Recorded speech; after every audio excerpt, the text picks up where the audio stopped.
Yo, YouTube, what is up? Welcome back to the radar for Rasslin Studios. What up, Marks? Guys, AEW Dynamite just finished up. We have two takeaways from the Crossroads episode of AEW Dynamite, the Go Home edition, before this Sunday's AEW Revolution. We got a lot of things to get into. Interesting stuff coming out of the mouth of Paul Wight, the former Big Show, about a new signing AEW is going to sign. It's a big surprise. Who knows who it's going to be? We have Shaq, Shaquille O'Neal in action tonight in the tag team match, the mixed tag match. All build up for AEW Revolution. It's going to be a big show this Sunday.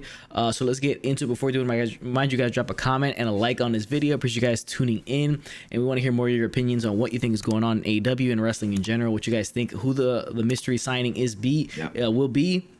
Let us know in the comment section who you guys think it is. Any rumors you guys have heard. There's big rumors about a tag team showing up in AEW as well. So let us know in the comment section what you guys think and who you guys think that is.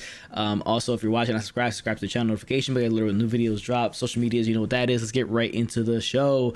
And it started off with the mixed tag: Shaq, Jade Cargil versus Cody and Red Velvet. All right. So the match in general. Yes. It was entertaining for what you expected it to be. I mean, you can't go into this thinking it's going to be a barn burner or a match. No.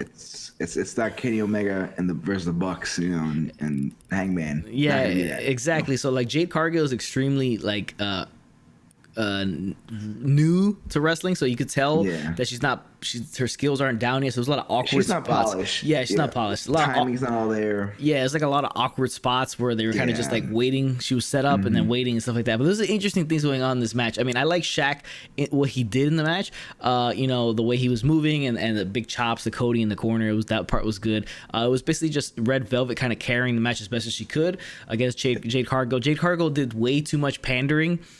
For me, just constantly like pandering. I guess you're trying to extend the time of the match, but just consistent pandering to the crowd I wasn't a fan of. But she is relatively, she's new to pro wrestling, so she's not polished. She doesn't have the skills, the skill set yet for it. A couple of interesting things here. I want to start with the big spot, and this is takeaway number one because you see the picture behind us. You have Shaq laid out on a table, knocked out. Shaq put it through in this match. He definitely went beyond the limit that anybody expected it. Yeah, it definitely did. All right, so the spot where they set up the tables, I thought it took forever. Jade set up one, took an hour, and then Red Velvet set up the second one, took an hour. I think it was just bad. It just took way too long. They took forever setting up these tables, and I thought that just hurt the flow of the match. Then you have Cody doing this, the crossbody onto Shaq. Cody on the top!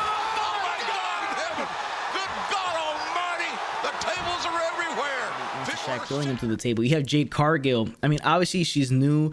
Well, first you have, as soon as they go to the table, you have Cody kind of checking on, Shaq, and the camera pans on them way too long. You see Shaq kind of tap him in the back. So that kind of throws you out of it, but it is what it is. Shaq's not a professional wrestler. Jade Cargill in the ring. She's staring in shock and awe, but entirely way too long to the point where you see the ref tap her because Red Velvet's waiting to hit her with a move afterwards. So it's like, rookie mistakes like that point, right?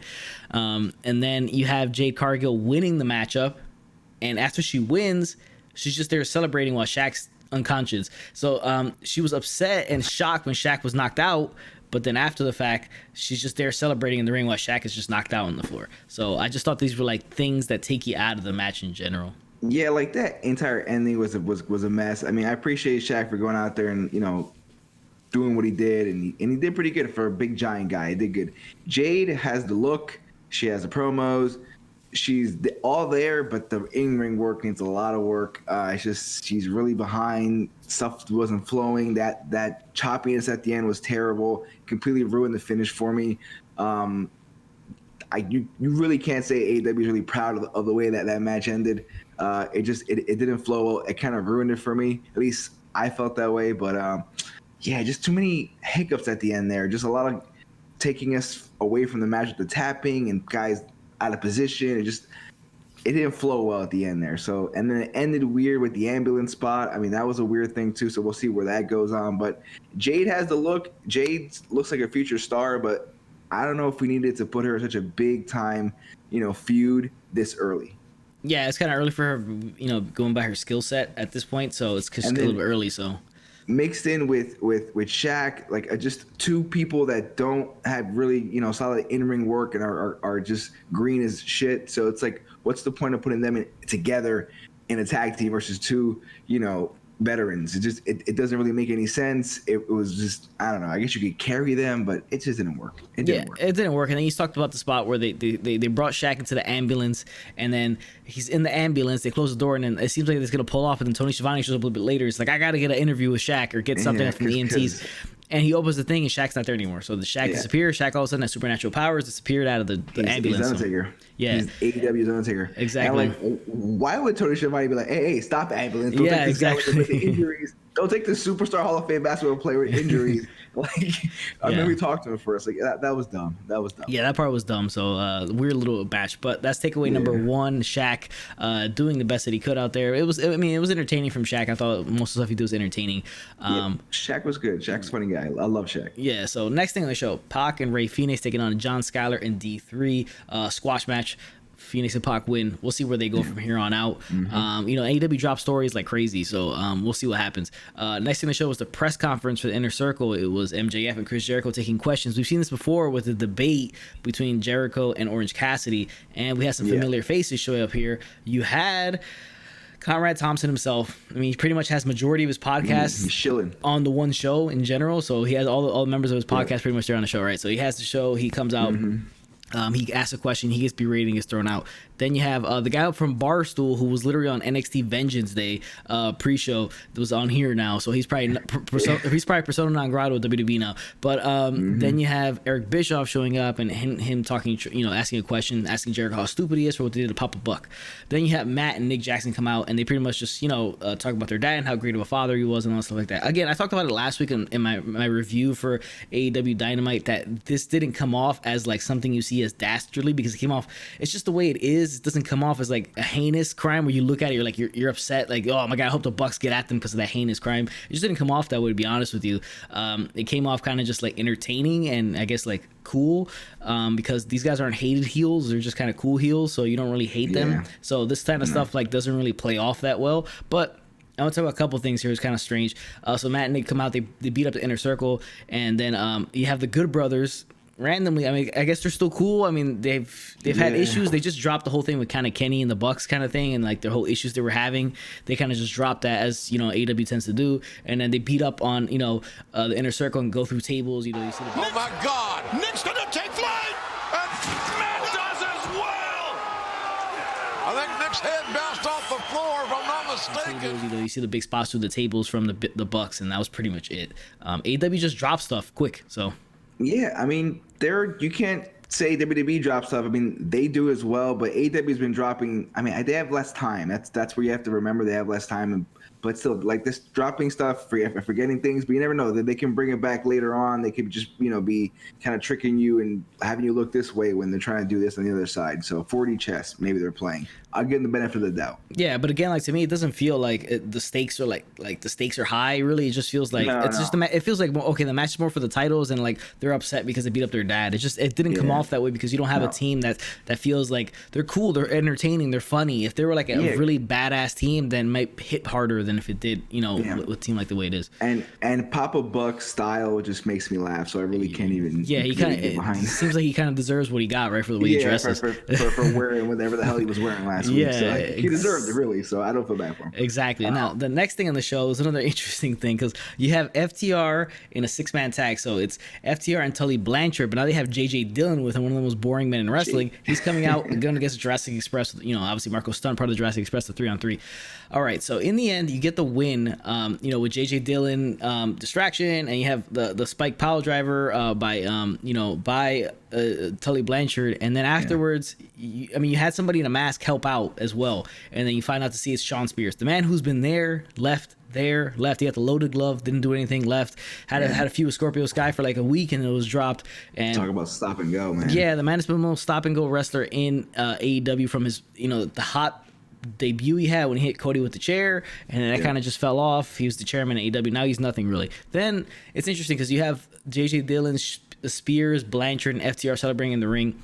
And then you have Arn Anderson come out randomly and just stare at JJ and, Tully, put up the 4 Horsemen sign and just walk away. I mean, I guess, what the hell was the point of it? I don't know. But then you have Tony Schiavone come to do an interview, and he's standing there in the entryway as these guys are taking forever to leave the ring. And he's JJ Dillon says like what you saw, you're not gonna get anything better than what you saw. And then Tony looks at him and is like, you're not gonna get paid anymore just for saying that. And he just walks away. So I thought that was funny, but it was like awkward. It's just awkward. It's like weird. It's like, why is that happening? Why do they need to do that? I mean, the amount of like celebrity / older wrestlers that they had on the show was like ridiculous. Yeah. I mean, it's nostalgia. When was the last time you saw 3 of the 4 Horsemen all together? So some of the originals. So I mean, why not? It was what it was. We need Teddy Blanchard getting the win in this match and getting the pin. Probably not, but Tony Schiavone with the zing at the end was freaking awesome. Like stole the show. Yeah, stole the segment anyway. And it's just like maybe they're doing like a new 4 Horsemen style thing. I don't think they have the rights to the name, so I don't think they can actually use it. But you can play off of it. So they may have like a new group. It's only 3 of them technically. Maybe they get another guy in there, but Sean Spears is back. We'll see how long he's there until they drop him again. Though. Not really that menacing because Tully, Arn, and JJ aren't exactly, young spring chickens. Yeah, exactly. But then we got the interview from Tony Schiavone, and this is takeaway number 2. And it is Paul Wight's first, interview in AEW. He comes out, he's talking about he's the color commentator with Tony Schiavone on the new AEW Dark Elevation show. That not many people are going to watch. But he comes out, and it's interesting because his Titantron and his shirt say "No More BS." So obviously, BS can stand for multiple things, but in this case, it stands for Big Show. One of the weirdest booked individuals in the history of WWE is the Big Show. The amount of times they flip-flopped his character, good, bad, good, bad, good, bad. This is insane. He's probably one of the worst handled wrestlers in WWE history. Yeah, not saying that he accomplished a ton of things and obviously like that, but it's just like the way that he was booked is one of the more pointless booking decisions a lot with this guy. It's just Well, I would say his last 5 to 6 years have been a complete, maybe even a little longer than that. Just back and forth. He even made a joke of it. Did you expect this?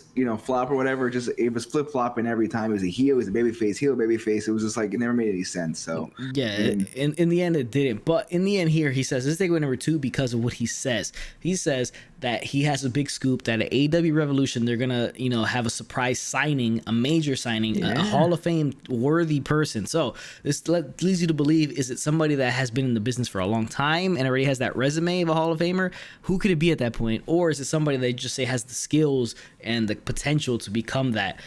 So I mean, I don't really can think of anybody really that they can actually pick. There's rumors of, I don't think it's them, but there's rumors of Enzo and Cass since they showed up in Hall Impact. Of Famer? No, I'm just saying in general, they showed up at Impact and they're talking about they might show up for at the pay-per-view at Revolution, but not in the terms of him, Paul White's announcement. So we have a singles wrestler. Most likely this wrestler will probably take part in the face of the Revolution TNT Championship opportunity ladder match because they do have an empty slot there. But I have no idea, to be honest with you, who the hell it could be. I mean, I'm thinking maybe something like Kurt Angle. I can't really think of anybody else. That's not really exciting, I know, but the internet's probably buzzing right now. Probably has a bunch of rumors in and out everywhere. So it really could be anybody. I mean, it could be anybody. Obviously not half the roster of WWE, but just who could it be? Is the Hall of Famer a current one, a future one? We don't really know. We didn't get that much, but it's a surprise. So let's just be surprised, internet. Let's not go crazy thinking about who it is and what it's gonna be, and then be disappointed that it wasn't the guy you thought it was gonna be. Let's just see what it is. Pop open. You'll probably be in the big battle royale. So let's just enjoy. Come on, man. But Big Show being an announcer, we don't need another announcer. They already have 4 dudes announcing it, or 5 guys cycling around with Schiavone and Taz and everybody in there. We don't need him announcing. Just maybe be a manager or show up once in a while, have a match. Yeah, in terms of the person, maybe it's Brock Lesnar. I don't know. Maybe no. I can guarantee you it's not Brock Lesnar because they're not paying him enough to. Yeah, I don't think they'll drop the money on him. But yeah, it's. I kind of think it's going to end up being a letdown a little bit, to be honest with you. Of course it is. But I think it'd be kind of a letdown. But it could be a bevy of guys. It's interesting because of the fact that, they have the relationship with Impact and New Japan at this point, even though it's kind of lukewarm because they're not really doing a ton. I guess after Revolution, they might hype it, start ramping it back up. But it's just Paul White's announcement is somebody showing up at, Revolution. If there wasn't already reason to order Revolution, that's a little bit more, right? The little caveat there that you're going to get the surprise thing. But guys, let's take away number 2. Next thing on the show was Nyla Rose versus Ryo Mizunami. So you have the USA winner and the Japan winner facing each other to see who's going to face Ryo. Ryo at Revolution. So you have this match happening, and then at the end you have Ryo Mizunami winning, and here comes Hikaru Shida. The face of Hikaru Shida. I'm sorry. She's facing Hikaru Shida, so she comes out, and then obviously Mizunami wins. Surprisingly, that they would have picked somebody from the Japanese side, not an actual member of the AEW women's roster, to take on this person. It's I think it's kind of wasteful in the end. I mean, shout out to Mizunami for being in this position, but still, she's not really like an AEW superstar. Technically, so I mean, I still think Britt Baker or Thunder Rosa should win the spot, but whatever. They don't know how to treat the women's division the correct way and kind of get it rolling. But this match got a lot of time, and in the end, you have Hikaru Shida coming out, handing her the trophy, and then they do the classic Japanese fighting spirit spot where they just forearm the living hell out of each other and they kind of just smile afterwards. So that match is gonna happen. We'll see what happens, and maybe probably be a good match, but I just feel like it's kind of a wasted spot where you could highlight somebody that's actually like a prominent figure in the division rather than like somebody who's never not on the show. I mean, Japan's dominated the women's division in AEW since day one basically. So I mean, just it's more of the same. Again, would like to see one of the AEW girls. I mean, they've been they've been there since the beginning, and a lot of them, and they haven't really got their chance. So hopefully sooner or later they get their chance. Yeah. Next thing on the show, we had a member of the Dark Order, Preston Vance, taking on Max Caster of the Acclaim to see who would make it into that ladder match for the TNT Championship opportunity.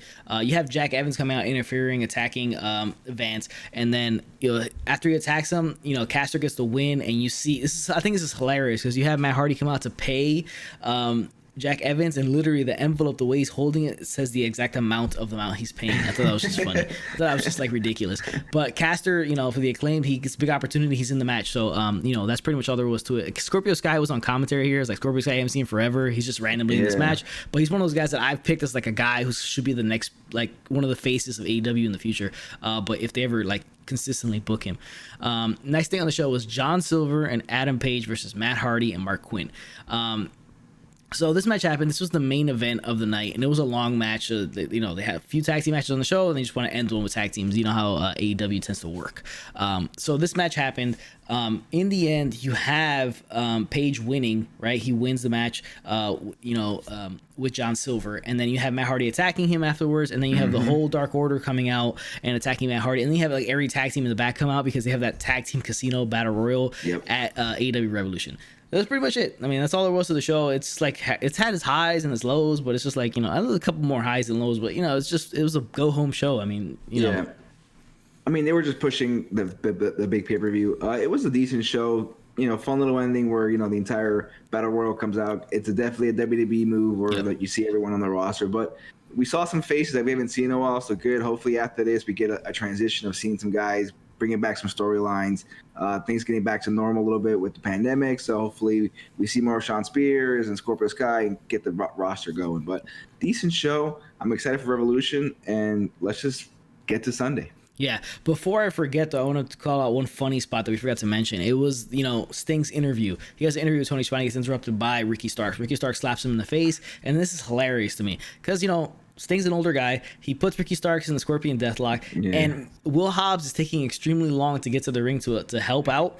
That Sting is just in that crouch, that squat position for too long that he just ends up sitting on his ass, falling back because he gets tired, right? The old knees just can't take it, right? Yeah. So he falls back, and then here comes Hook. He puts him in a chokehold, but then he knocks him down, and then here comes Brian Cage, attacks Sting, puts him in the power bomb, and holds him in that flat back position, holding for that bent over back position. And then here comes Darby. Darby hauls ass again in the ring because he probably knows that Sting's not gonna really hold that position that long. Yeah. And his Sting just drops down. It seemed like he was exhausted. So we'll see how this match goes at Revolution. Yeah. It'll be pretty interesting. Sting needs to be on on the apron for most of the match because he's looking kind of old, looking real old in this segment. He's gonna have to pull the Shaq move because I thought that was hilarious when he just sat on his ass because he just got tired of being in that position. But guys, that's the video we have for you guys today. Appreciate you guys for tuning in. Remember to like, subscribe, comment as to what you think, who you think is gonna be the mystery person that's gonna debut at Revolution, and do you think Enzo and Cass gonna show up? Do you think there's rumors that Zelina Vega might be the manager of Pride and Power for Santana and Ortiz, so I think it'd be a good fit. Do you think that's gonna show up at Revolution? Let us know in the comment section below what you guys think. Appreciate you guys for tuning in. Remember, if it doesn't work for you, brother, not do the job. Later, Marks.